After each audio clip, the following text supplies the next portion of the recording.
12 верасня, чацвер, Белсат, Зум і Віталь Бабін разам з вами. Вітаю 30 хвілін навінаў і аналітыкі вашай увазе і сёння ў нас. Без магчымасці каментаваць, лайкаць і запампоўваць уласны контент лукашэнкаўцы запусцілі свой відэахостынг. Бельгійскі прынц прывёз пікап палку Каліноўскага. А што яшчэ адбываецца на фронте? Размова з выканальнікам абавязкаў камандзіра палка. Польская партыя «Фронт» падпісала дамову аб супрацы з лукашэнкаўскай ЛДПБ на чале са скандальна вядомым Олегам Гайдукевічам.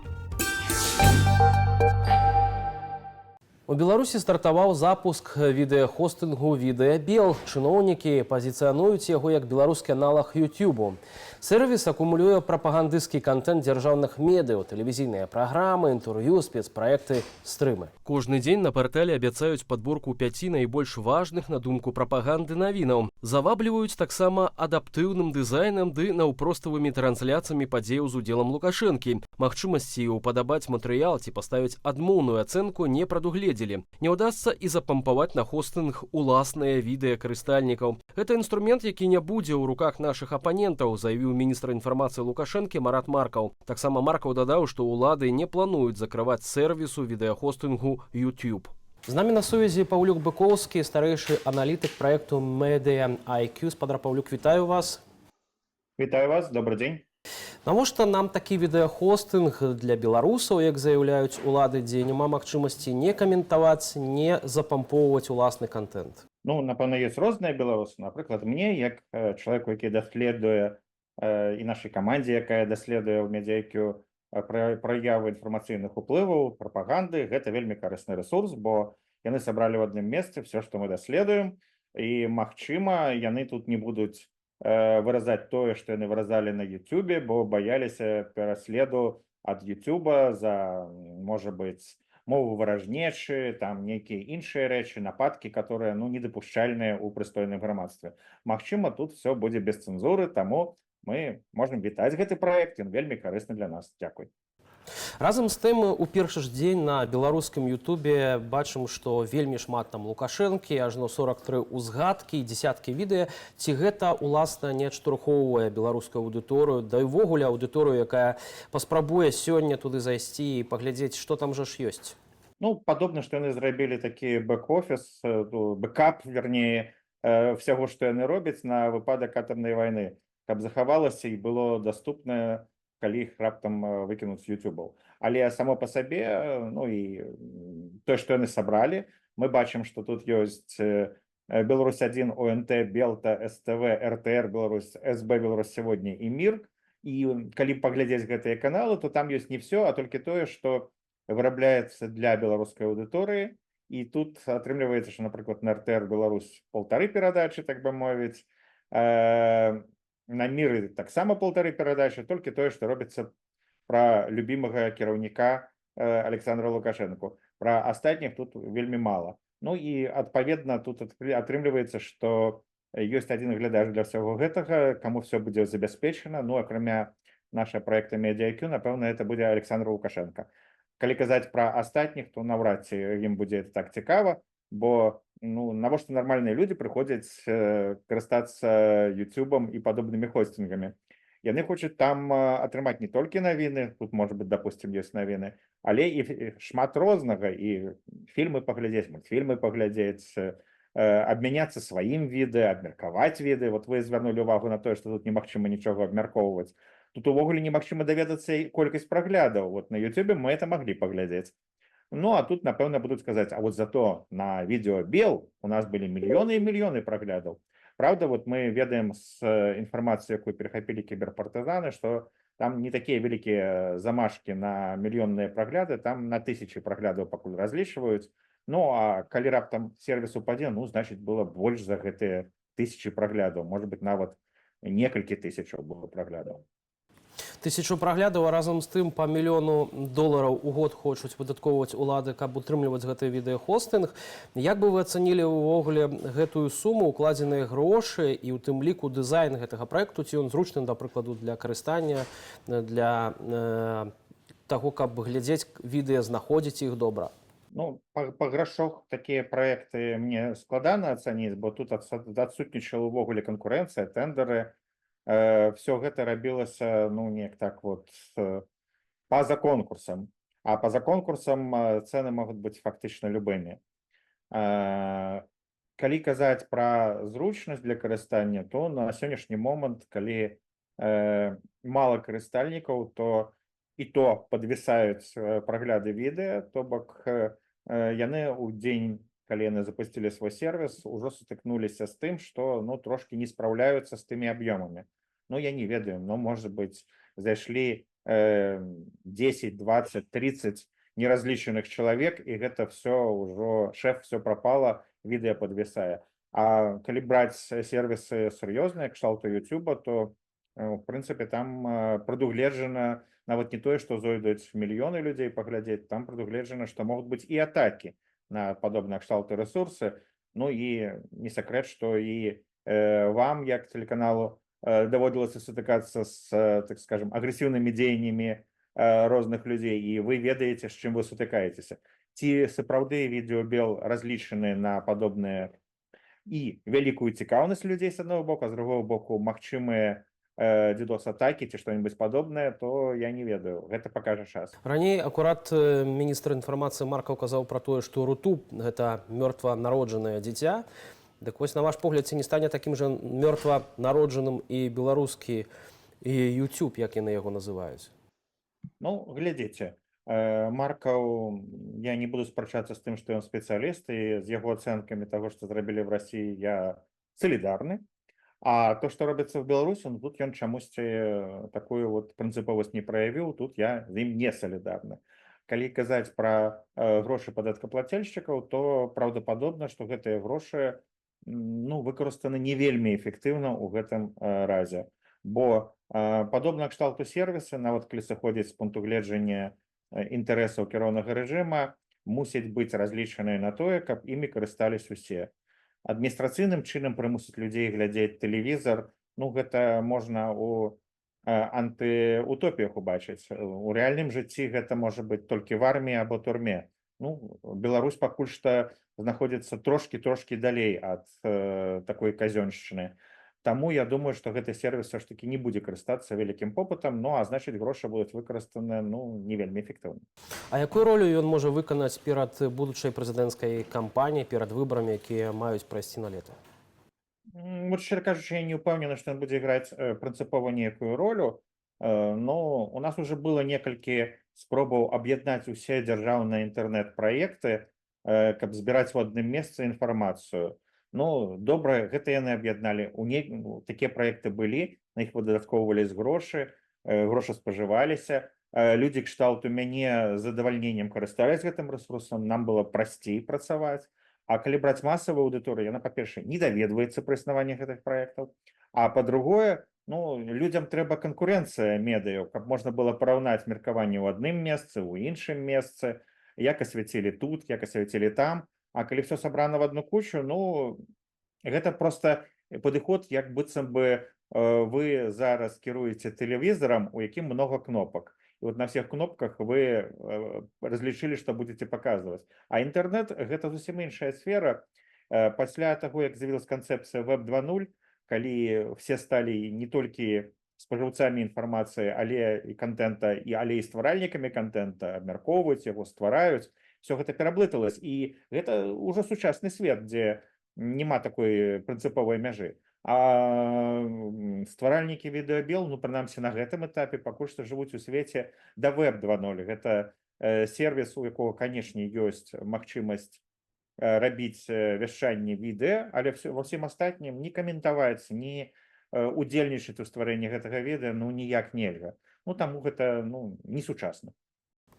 Яшчэ ўлады заявілі, што 17 верасня запусцяць першы інфармацыйны тэлеканал, што мала ў нас прапаганды, ёсць ОНТ, ёсць СТВ, ёсць БТ, ёсць тэлеканал «Мір». Гэта навошта ствараецца, што, на ваш погляд, там будуць паказваць, пра што будуць распавядаць беларусам? Ну, вось наконт гэтага канала, я думаю, што гэта ўжо якраз больш-менш адэкватнае дзеянне з пункту гледжання кіроўнага рэжыма. У межах Белтэлерадыёкампаніі заўсёды існавала агенцтва тэлевізійных навін, Але яно мела такую другасную функцію, яно рабіла матэрыялы для Беларусь-1 і іншых тэлеканалаў гэтай сістэмы. Ну, зараз будзе цэлы тэлеканал, які будзе кожныя там паўгадзіны, калі не памыляюсь, выпускаць выпускі навін, і, магчыма, для агентства тэлевізійных навін будзе ўжо, ну, так скажем, магчымасць разгарнуцца і паказаць, што яны ўмеюць працаваць у сучасным свеце і рабіць свежыя навіны. А не так, як калісьці на сайце СБ Беларусь сегодня было написано над архівам «Новости не стареют». Ну, паглядзім. Ну што ж, паглядзім і мы, як будуць працаваць нашыя канкурэнты. Дзякуй вялікі вам за гэту размову. Пра прызначэнне, асаблівасці, перспектывы створанага рэжымам Лукашэнкі відэахостынгу мы паразмаўлялі з папулярным беларускім блогерам. Могу провести параллели с Рутубом, як расійцы гэта робяць. Я вось заходзіў просто, ну, каб паглядзець, што іх адбываецца, і увогуле неяк сумненька, потому что фактычна у іх просто сабралася тусоўка пра расійскіх праваладных людзей, якія ствараюць для сябе ж контент. Ну, тут будзе тое ж самае. Хаця у тых хаця бы ёсць, ну, нейкія грошы для стварэння контента. Якія ёсць грошы у лукашэнкаўцаў ці лукашэнкаўскай улады, я не разумею. Хаця, здаецца, нейкі беларускі, ну, лукашэнкаўскі канал запрасіў, што там яму трэба вельмі шмат грошай, там мільёны долараў. І які ўвогуле ў гэтым сэнс? Дзеля 3000 праглядаў, ці колькі там яны плануюць, ну, гэта не мае сэнсу, гэта неэфектыўна. Тут можна вылучыць некалькі гіпотэз. Першае, яны просто, як беруць прыклад з Расіі, што вось яны робяць, мы робім. І наадварот, штосьці ў нас робіцца рэпрэсіўнае, і там робяць. То бок такое перакідванне. Ну, а другое, не ведаю, можа быць, ад неразумення, што з гэтым рабіць, тому што беларусы бяруць інфармацыю з Ютуба, яны бясконца прызнаюць Ютуб-каналы экстрэмісцкімі матэрыяламі. Гэта не працуе, тому што людзі ўсё адно глядзяць, адпісваюцца, не пакідаюць каментары, але глядзяць. І сэнсу як бы не мае. Ну, яны спрабуюць хоць штосьці зрабіць, нешта выдумаць. Ну, это таксама не будзе працаваць, тому што ўсё адно людзі будуць глядзець Ютуб, дзе ўсё ўжо працуе, ўжо ёсць сістэма, ўжо ты адкрыў на тэлефоне праграму, і там все працуе вельмі хутка, вельмі проста. Навошта нешта выдумляць, навошта людзям нешта яшчэ незразумела. На аўтараў і гасцей ток-шоу «План Б», што раней выходзіла на Белсаце, завялі ў Беларусі крымінальную справу. З ператрусамі да сваякоў удзельнікаў праграмы ўжо некалькі месяцаў прыходзяць міліцыянты і прадстаўнікі так званай камісіі вяртання. Крымінальную справу завялі за 2 выдання праграмы «План Б», што выйшлі ў сакавіку. Пра іншыя падзеі ў нашым аглядзе. У Еўрапарламенце 18 верасня зноў будуць размаўляць пра цяжкі стан беларускіх палітвязняў. Паводле палітыка Анатолія Лябецкі, адпаведнай рэзалюцыі нададзены характар тэрміновага дакументу, што азначае прыярытэтнасць тэмы. За апошнія месяцы з беларускіх турмаў праз памілаванне выйшлі каля 80 палітычных зняволеных. Аднак рэпрэсіі не спыняюцца. Паводле праваабарончага цэнтру «Вясна» толькі ў ліпені, прынамсі, 170 асобаў асудзілі за палітыку. Галоўнае ўпраўленне выведкі ўкраіны апублікавала відэа збіцця расійскага самалёта Су-30 над Чорным морам. Знішчальнік вяртаўся пасля нанясення ўдару па Адэсе на месца дыслакацыі ў Крым. Паводле ГУР, украінскія выведнікі знішчылі расійскі баявы самалёт простым трапляннем з ПЗРК. Расія не каментавала інфармацыю афіцыйна, аднак некаторыя Z-каналы ўскосна пацвердзілі страту Су-30, кошт якога складае каля 50 мільёнаў долараў. Яго экіпаж, верагодна, загінуў. Зарэгістраваная толькі летась польская партыя «Фронт» падпісала дамову аб супрацы з ліберальна-дэмакратычнай партыяй Беларусі, якую ўзначальвае адданы рэжыму Олег Гайдукевіч. Партыю «Фронт» у Польшчы называюць маргінальнай у першую чаргу з-за яе лаяльнасці да цяперашніх расійскіх уладаў. Лідар «Фронту» Кшыштаф Тальвінскі прыбыў у Менск паўдзельнічаць у так званым кангрэсе патрыятычных сілаў, які збірае прыхільнікаў Крамля з еўрапейскіх краінаў. У 69 гадоў з-за пнеўманіі памёр Мікалай Сванідзе. Яго называюць адным з бацькоў-заснавальнікаў расійскага тэлебачання. З 1991 году Сванідзе быў аўтарам і вядоўцам цыклу гістарычных праграмаў і кінастужак. Сярод ягоных праектаў шоу «Падрабязнасці», «Кантрасты», «Суд часу», «Гістарычны працэс», інфармацыйна-аглядальная праграма «Люстэрка». Пікап для палка Каліноўскага ад бельгійскага прынца. Нашчадак знакамітага роду Бельгіі Мішэль де Лінь асабіста прывёз аўтамабіль ва ўкраінскі горад Збараж. На тэрыторыі гарадскога замку ён перадаў аўта камандзіру палка Паўлу Шурмею. Месца ўрачыстасці невыпадковае. Некалькі стагоддзяў таму горад Збараж і ваколіцы належалі бельгійскаму дому Лінь, з якога і паходзіць прынц де Лінь. 73-гадовы прынц мае сур'ёзны ўплыў на бельгійскую палітыку ды лабіюе дапамогу ўкраіне. Сродкі на пікап і дроны для палка Каліноўскага сабралі беларускія дыаспары Бельгіі ды некамерцыйная арганізацыя «Місія Ігара Вітэнкі», якая збірае ахвяраванні, у тым ліку на набыццё медычнага абсталявання і гуманітарнай дапамогі. З намі на сувязі Павел Шурмей, часовы выканаўца абавязкаў камандзіра палка Кастуся Каліноўскага. Гаспадар Павел, вітаю вас. Прывітанне. Скажыце, як прайшла гэтая сустрэча з прынцам Бельгіі? Падзяліцеся сваімі ўражаннямі. Уражанні прыемныя.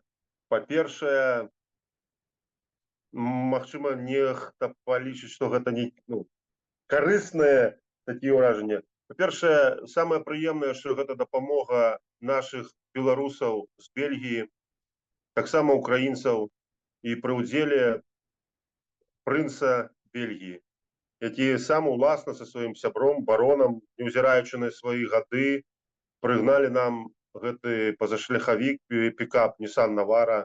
В Украіну адбывалася перадача пікапа у Збаражы. Як высветлілася, гэта некалі была маёмасць каралеўскай сям'і Бельгіі, як я зразумеў. Гэта такая цікавая навіна. На гэты час, конечно, гэта, магчыма, не вельмі там нешта важнае, але ўсё ж. А што асабіста для палка значыць гэтая сустрэча і ўвага з боку самых высокіх людзей з каралеўскай сям'і Бельгіі? Калі быць шчырымі, гэта азначае тое, што, магчыма, пра нас даведались у каралеўскай сям'і Бельгіі. Яны ведаюць аб тым, што в Украіне воююць таксама не толькі украінцы, а вось і беларусы, што беларусы гэта не рэжым Лукашэнкі. Таму чым больш людзей, чым больш еўрапейцаў асабліва будзе гэта разумець, я думаю, гэта лепш для нас усіх, беларусаў ва ўсім свеце. Ужо некаторы час мінуў з тых, уласна, часоў, калі мы назіралі нейкі крызіс у палку Кастуся Каліноўскага. Як зараз гэтым выглядае сітуацыя? Як уже і казаў я неаднаразова, што полк пазбаўляецца, ці, магчыма, нават пазбавіўся тых людзей, якія бачылі гэта сваім нейкім уласным праектам, бачылі ў гэтым свае ўласныя інтарэсы, і не ставілі на першае месца нашу агульную мэту вызвалення Беларусі праз перамогу Украіны. Полк выконваў баявыя, зараз яшчэ некаторыя часткі палка выконваюць баявое задання на ўсходзе Украіны, паказалі себя вельмі з добрага боку, вельмі на добрым рахунку ў камандавання вайсковай часціны. Уласна, вось пра гэтыя поспехі хацеў бы таксама запытацца у вас падрабязней. Ведаю, што ўзялі ў палон у тым ліку расійскіх вайскоўцаў. Полк удзельнічае ў баях на ўсходзе ўкраіне. Як гэта выглядала?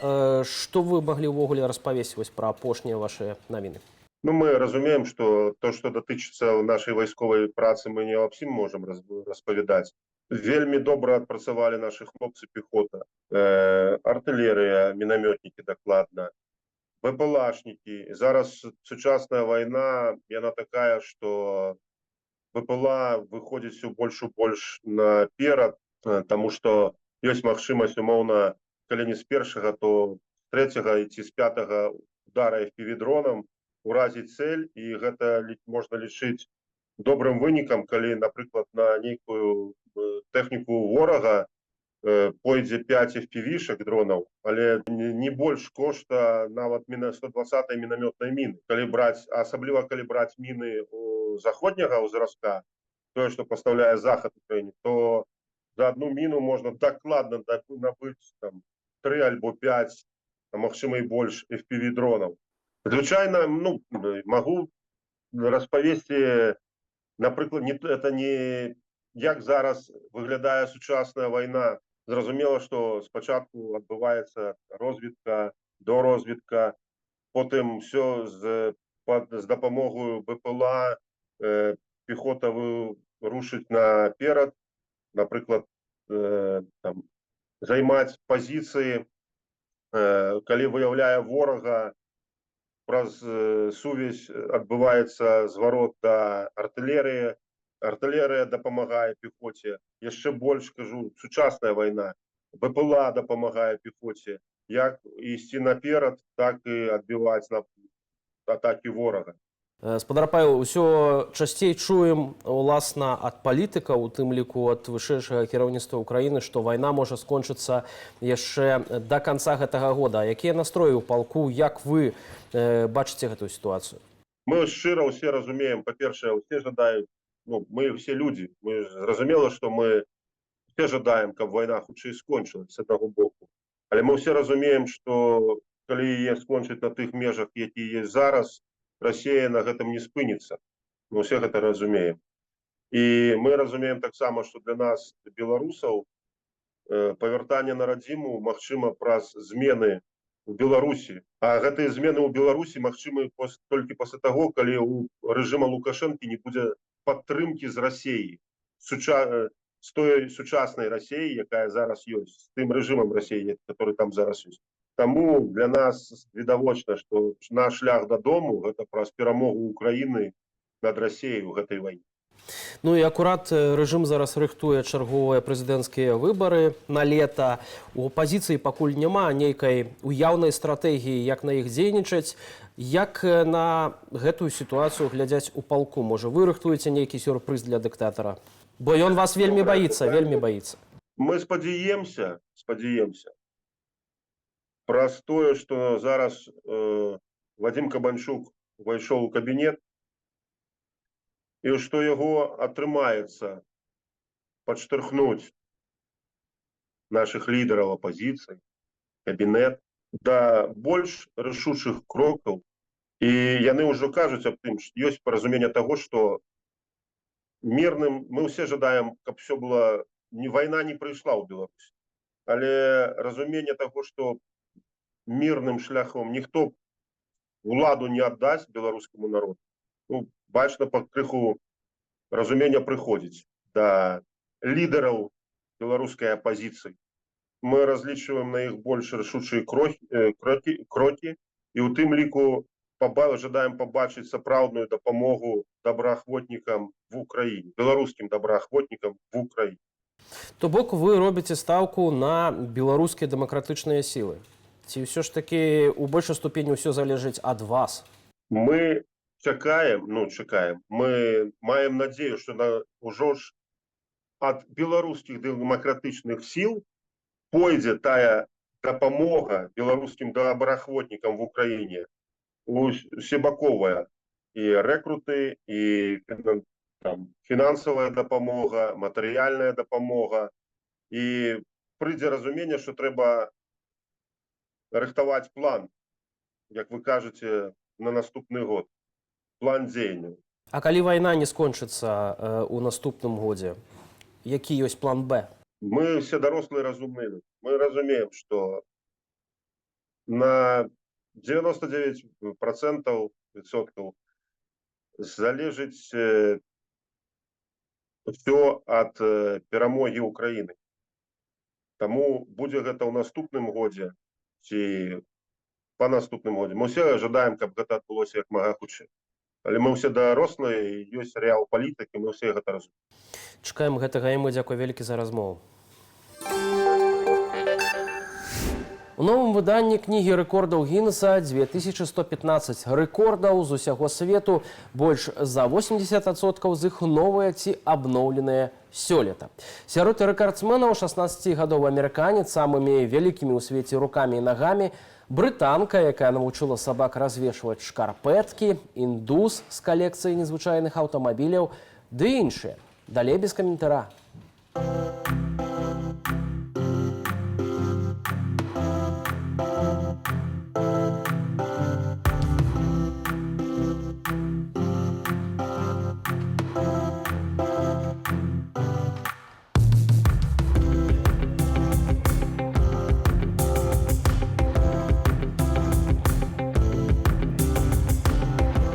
No sé cómo voy a sentir cuando Я не voy a ведаю, abrir што el я libro адчую, de калі адкрыю кнігу рэкордаў за 2025 год і пабачу там свае рэкорды. Не маю ўяўлення, але думаю, што буду вельмі здзіўлены, буду ганарыцца і адначасова буду вельмі шчаслівы, таму што я дабіўся поспеху.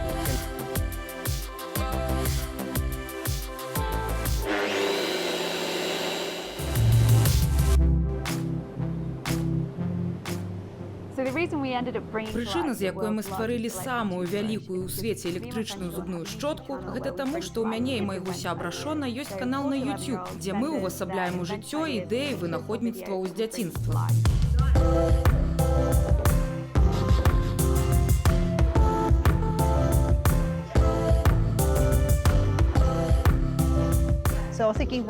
Я подумала, што ж, можа быць, калі я змагу навучыць сабаку развешваць шкарпэткі, можа, мае дзеці здолеюць рабіць гэта лепш? Такім чынам, з гэтага мы і пачалі. Сімба навучыўся развешваць шкарпэткі прыкладна за тыдзень, але хлопчыкі ўсё яшчэ не. Я думаю, што дрэсіраваць сабак лягчэй, чым дзяцей. І, шчыра кажучы, я буду гэтым і кіравацца.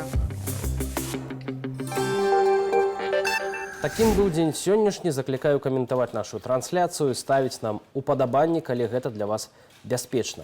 На гэтым развітваюся і зычу спадарству добрага вечара.